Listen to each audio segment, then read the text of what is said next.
It's time for another game day preview for the Sun Devils as they get ready to take on Utah tomorrow. Let's get into it on this edition of the Locked On Sun Devils podcast. You are Locked On Sun Devils, your daily podcast on the Arizona State Sun Devils, part of the Locked On Podcast Network, your team every day.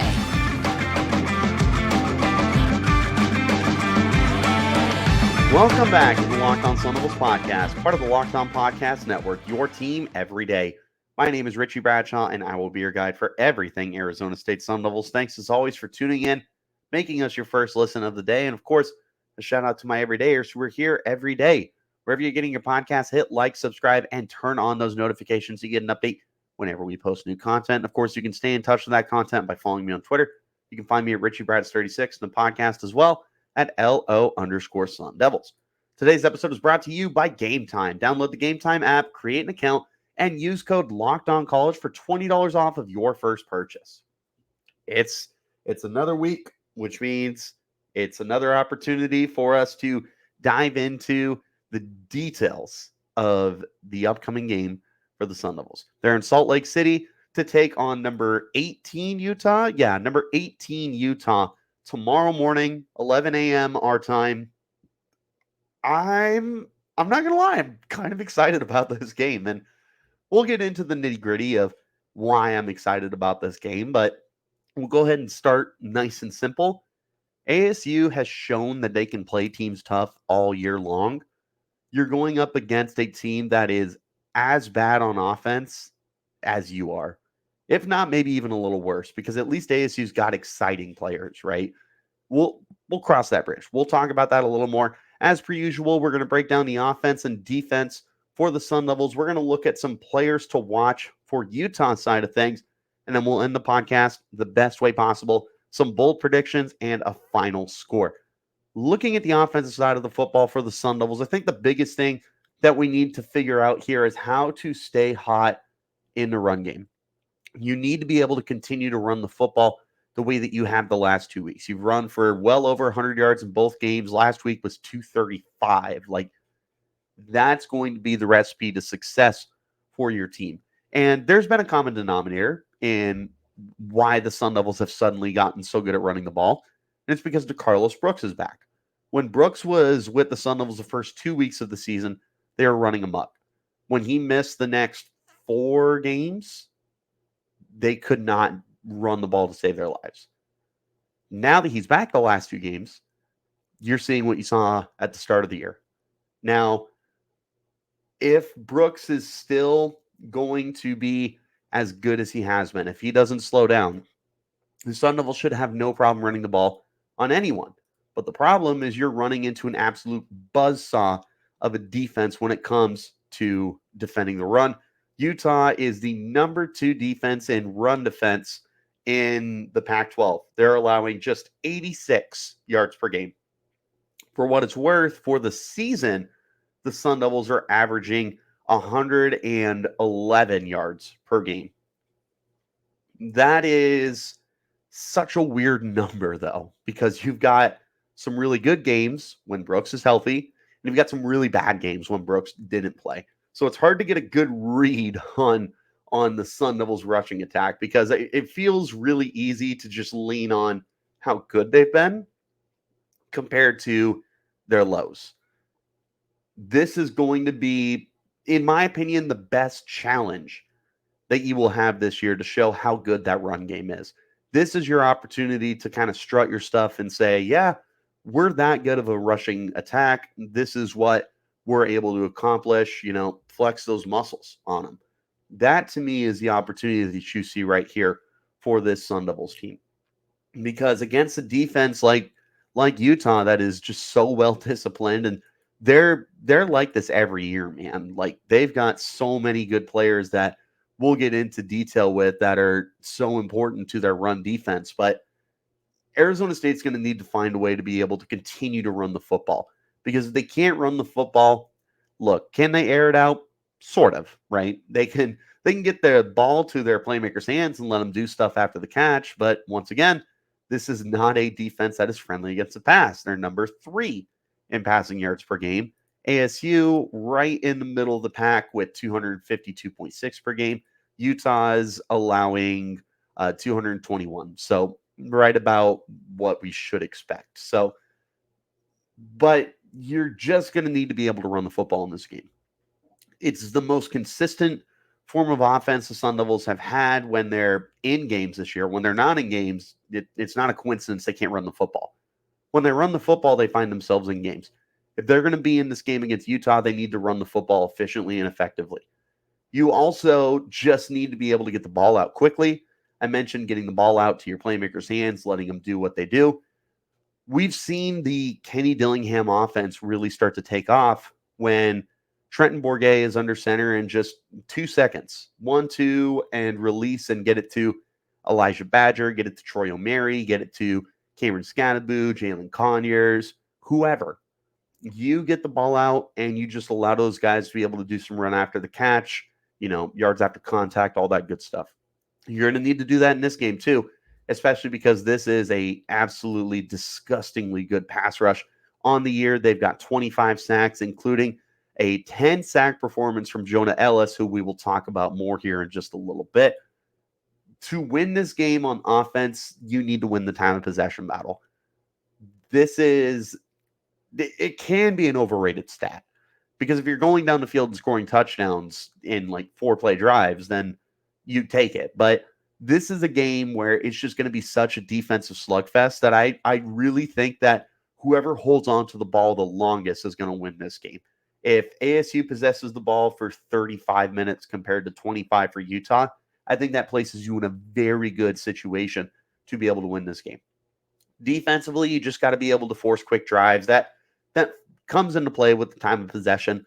If ASU is able to force those 3 and outs, that's really good. If they're able to stall out those drives that force a punt or find a way to get that turnover on downs, that's really, really going to go such a long ways. Like, this is one of the most important factors in this game, where I would say on the offensive side of the football, it's running the football efficiently. I would say on defense, it's going to be just getting Utah's offense off the field as much as you can. Not because it's a good offense, because it's the exact opposite. They are one of the worst offenses in the Pac-12. They are dead last in yards per game at 332. And to put that in perspective, ASU is second to last, and they're still outgaining them by 32 whole yards. Utah's dead last in passing yards per game. They're being lifted up by a rushing attack that's averaging 172 yards per game. And then in points per game, they are barely ahead of ASU, 21.3 to 19.6. This is, in theory, an offense that you should be able to handle because ASU's defense has been very good this year. Brian Ward, now that he has signed that extension, should be going out there with the mindset of putting out the best performance they've had this year to kind of show off and strut his stuff of like, yep, this is why they gave me money. This is why they extended me, because this is what I do for the defense. Great opportunity. It's a terrible offense. Flex on them. Absolutely put your foot on their throat and don't let off. And then if there's any errors in this game, capitalize on them. So ASU has not forced turnovers this year. 5 on the whole year, 4 of them came in one game. This isn't necessarily saying you need turnovers, because I've said on this podcast, I'm not predicting that anymore, not unless they start getting crazy with it. I just don't want to sit here every single week and say, you have to force turnovers. You have to force turnovers. Of course you do. That's how you win games. But in this instance, it's going to be capitalizing on errors. So yes, turnovers is a part of that, but it's also a part of breaking down plays and forcing Bryson Barnes out of the pocket and making him do those off-schedule throws when the play breaks down. It's capitalizing on that instead of allowing those big chunk yards. Once you get him off his rhythm, get a sack, get a knockdown, force him to throw it away. Capitalize on that. When it comes to Utah running the football, they're very good at it. But if there's ever a situation where, you're able to stack the line and the blocks aren't there, you need to be able to make those tackles in the backfield. You cannot let their guys get loose.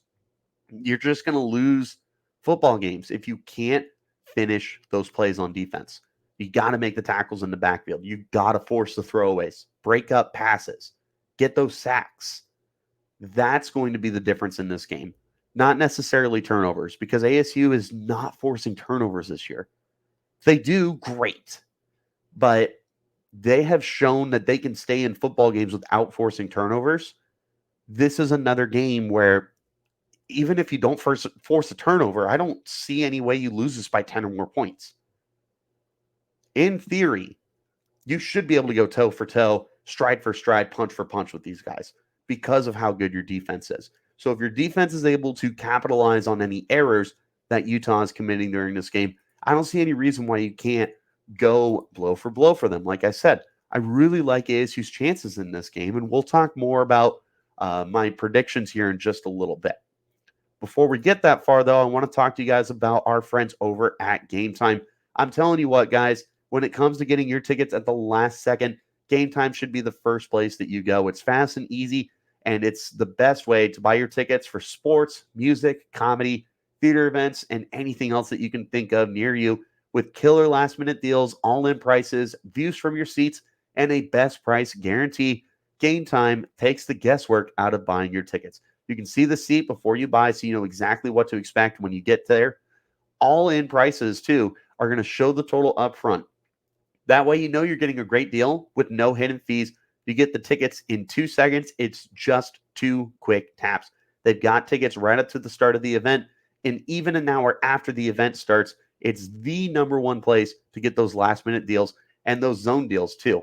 You can pick a section, and Game Time picks the seats for an average of 18% savings. And of course, that Game Time guarantee means you're getting the best price. So if you find tickets in the same section row for less, Game Time's going to credit you 110% of the difference.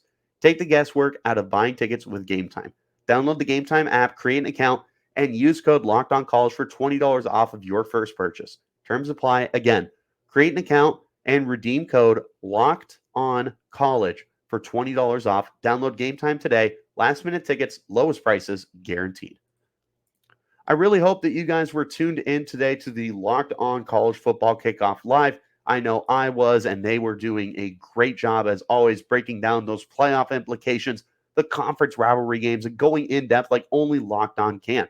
They go live every Friday, 11 a.m. Eastern on every Locked On College YouTube channel, which includes Locked On Sun Devils.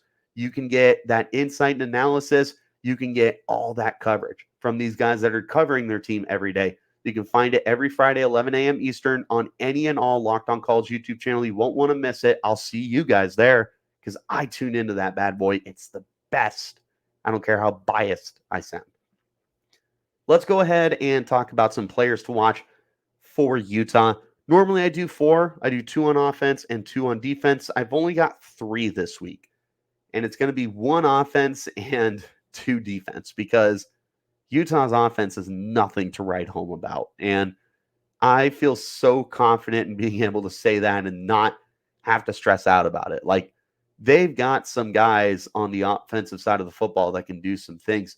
Really interesting is their safety, Sione Vaki, who is a sophomore safety for them, actually has 30 carries for 243 yards. So a whopping 8.1 yards per carry and 2 touchdowns.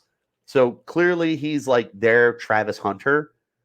Like, I don't know too much about Sione Vaki to say that he's going to be, oh man, is it the Bronco Nagurski Award where it's like the most versatile player? I can't remember what the award is. I don't know if he ends up competing for that. I just don't know enough about him, but that is obviously something very telling. They got some guys that can get it done on the ground game. Jaquindon Jackson is leading them in yards, just under 500 with 4.9 a clip. Jalen Glover is there too. Nate Johnson and Bryson Barnes, they're 2 quarterbacks who it should be Bryson Barnes from what I'm understanding. Both of them can do a little bit with their legs as well. They can do stuff on the ground. The guy that I want to highlight is Devon Vele. He was somebody that played very well last year for the team. If my memory serves, he had a pretty good day against Arizona State. He is in his junior season, but with the setbacks that the passing game has had, he has been one of the guys who has suffered from a lack of a good passing attack. He's only got 22 catches for 281 yards on the year, so Sure, you wouldn't think he's someone to look out for, but again, he had a good season last year. He had almost 700 yards on a run-heavy team. He's 6'5", he's 210, so he's a matchup nightmare. I would imagine this is going to be Ro Torrance's number one assignment because you just have so many small guys in your defensive backfield that can't match up with Vele when it comes to the physical presence. That's going to be a Ro Torrance assignment. He scares me. He truly does. I'm not necessarily saying like look out for this guy to go for 100 yards and like 5 touchdowns. That's not at all what I'm saying. What I'm saying is when those opportunities present themselves to throw up that 50-50 ball, I know they're going to go Vele's direction, and I want to be able to cut him off as much as I possibly can. The rest of the guys, feels like it's a committee. They do a lot of good things on the ground game. Again, Jackson, Glover, Vaki, their quarterbacks. It's a lot of guys to keep an eye out on. We'll see what ends up happening there. I'm just highlighting Vele. That truly is not an insult to their running backs who deserve a lot of notice as well. Defensively, there's a bunch of guys. I'm talking about the two most obvious ones here. Jonah Ellis is obviously probably their best defensive player right now. He is a junior for the team from Moscow, Indiana, not Russia, even though he plays like a giant grizzly bear. 32 tackles on the year, 10 sacks, a forced fumble. He is a beast. 6'2", 246. He is so good at controlling the line of scrimmage. And when you've got somebody like him that is able to set the tone, dictate the pace of everything up front, deciding what's going to end up happening down in the trenches, that is somebody that's going to ultimately impact the game. Somebody who's going to be able to dictate whether or not Trent Bourget and the offensive line are going to be in for a really easy day or in for a really bad day. When you got Jonah Ellis out there, more often than not, you're going to be in for a really bad day. He makes me nervous. He truly does. They got some other guys on the defensive line. Van Fillinger has 2.5 sacks. Logan Fano has 3.5 sacks. They've spread it out very well for their 25 sacks. But Jonah Ellis having 10 of them goes without saying. The other guy I want to mention is Cole Bishop. He is the veteran on this defense. He is also a junior on the team. He's been a 3-year starter for the what are they called? The Utes. 42 tackles on the year. He paces the team. 2 interceptions, 2 sacks. He's Mr. Do-It-All back there. He's going to be roaming all over the field. You're going to need to keep an eye out on him. Number 8 on the defensive side of the football. He is one of those guys that I want to avoid at all costs. He reminds me of back in September when we played USC and I said, do not throw near Kalen Bullock. Cole Bishop is in that same category for me. Just avoid him. I don't want to throw the football anywhere near Cole Bishop. And if it's up to me, I would like to take number 8 out of the equation as often as I possibly can. I won't call him necessarily a game wrecker, but he's pretty much a game wrecker, man. Like, this is a dude who's going to be playing on Sundays. And with a talent like him placed on a defense that's as high upside as Utah has, he's somebody that's going to affect the play in more ways than one. Bottom line is you need to find where number 8 is at all times on the defensive side of the football. Figure out what your game plan is and throw the ball away from him, preferably. Want to talk to you guys about our friends over at PrizePicks because it's the most fun that I've had, winning up to 25 times my money this football season. And now during basketball season too, I can do all sorts of little pick'ems. You can pick 2 or more players, more than less under projected stats, place your entry. And like I said, with basketball here, you can do combo projections across football and basketball from the special leagues. A league created specifically for combo projections that includes 2 or more players from different sports or leagues. An example, LeBron James and Travis Kelce at 10.5 combo of 3 points made and receptions. Come on. Where else are you going to find that? And with PrizePicks, it's just you against the numbers. You're not competing against everybody else, so you don't have to worry about stressing out about somebody else doing any better than you.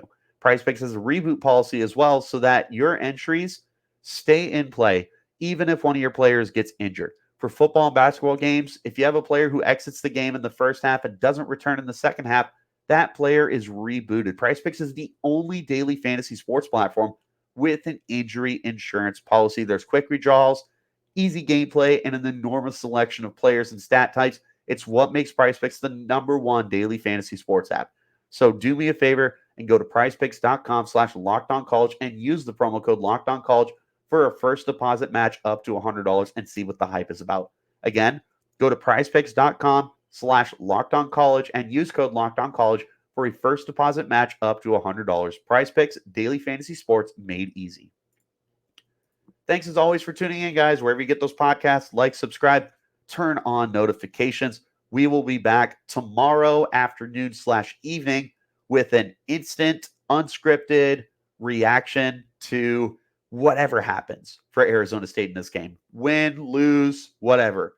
We'll be reacting to it. So make sure you got those notifications on so you can see exactly how I feel at the end of the game. Let's do some bold predictions and a final score and get out of here. As per usual, 2 bold predictions for the offense, 2 bold predictions for the defense. We'll go ahead and start offense. This one is kind of cheating a little bit. I feel like this could go either way. You could say this is for the offense. You could say this is for the defense. But I'm going to say that the Sun Devils are going to outgain Utah. And this goes hand in hand. It goes with saying that I think the Sun Devils offense is going to do enough in this game. But I also think that the Sun Devils defense is going to step up in this game.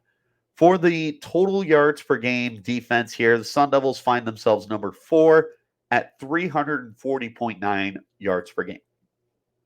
As far as total yards go for Utah, they're dead last with 332 total yards per game. That stacks up well for Arizona State to be able to kind of hold them under that range, right? From there, it's going to be about the Sun Devils offense finding a way to step up against a very good Utah defense, because Utah is number 3 in yards allowed per game at 307.3. So 33-yard difference between third place and fourth place. Sun Devils offense is second to last with 364 yards per game. So essentially, you're stacking up the 2 worst offenses against 2 top 4 defenses. One of them is bound to suck. In fact, odds are they're both going to suck. I'm going to say the Sun Devils suck a little bit less. I'm also going to say that the Sun Devils run game is able to do better than the Utah Utes defense is against the run. Utah's allowing 86 yards per game on the ground. I wrote down 150. I'm walking that back. I'm not saying 150. I will say they get over 100 pretty comfortably. I'll go 120. I'll say 120 rushing yards for the Sun Devils on the ground. Look, man, as long as you got Thunder and Thunder with the Carlos Brooks and with Cameron Scadaboo, I feel comfortable with your chances to be able to run on just about anyone. This is an elite defense against the run. This is a great opportunity to prove that you are a well above average running offense, which we've seen in the opportunities when they presented themselves. Flipping to the defensive side of the football, I'm going to start with the defense is going to get after the quarterback all day. Bryson Barnes is the guy we're anticipating to start for the game. I'm going to say this defense is going to live in the backfield. They are going to find ways to make him uncomfortable. They're going to find ways to bring him down for sacks. They've only allowed 15 sacks this year, so less than 2 a game, right at 2 a game. This is not going to be an easy task, which is why I'm not necessarily saying it's going to be a bunch of sacks, but I do think there's going to be pressures. They're going to force them to do dropbacks. They're going to get hits and knockdowns, all that good stuff. The Sun Devils' pass rush is good, man, if not great. They've shown it all year long. I don't think this game is any different. They're going to find a way to find some success in this game. Final bold prediction, I'm going to say that the defense is going to hold Utah under 20 points. Keep in mind, this is a Utah offense that is only averaging 21 points per game. So I'm saying that they do a little bit better than what the Utah offense is averaging. This is a low-scoring game. This is going to be a low-scoring game. And I think this is ultimately going to be a game that is going to be decided by 7 or fewer points. In fact, I am actually audibling my final score right now for what I got in this game because I am taking ASU to edge Utah. You heard me right. I got the Sun Devils in this game 17-16, an absolute barn burner. I'm going to say Dario Longhetto hits a game-winning field goal to avenge some of the bad missed field goals that he's had this year. This is going to be his time to shine and an absolute slugfest of a game. It's going to be ugly. If you like good defenses, you're going to love this game. If you do not like watching defense, you're not going to have fun in this game. This is going to be some classic smash mouth football. Whatever the under is, I'm taking it, and I'm taking it very comfortably. This is not betting advice. I'm just telling you that I really like the under in this game. But what do you guys think? Are you taking ASU over Utah? Are you taking Utah? What are your bold predictions? What are you expecting to happen? Let me know in the comments or hit me up on Twitter. You can find me at Richie Bradshaw36 in the podcast as well at LO_Sun Devils. But as always, guys, I appreciate you tuning in wherever you get your podcast. Hit like, subscribe, turn on those notifications. Like I said, I will see you guys tomorrow for my instant, unfiltered, and unscripted reaction of the game. I'll see you then. Till then, you keep it locked right here on Locked On.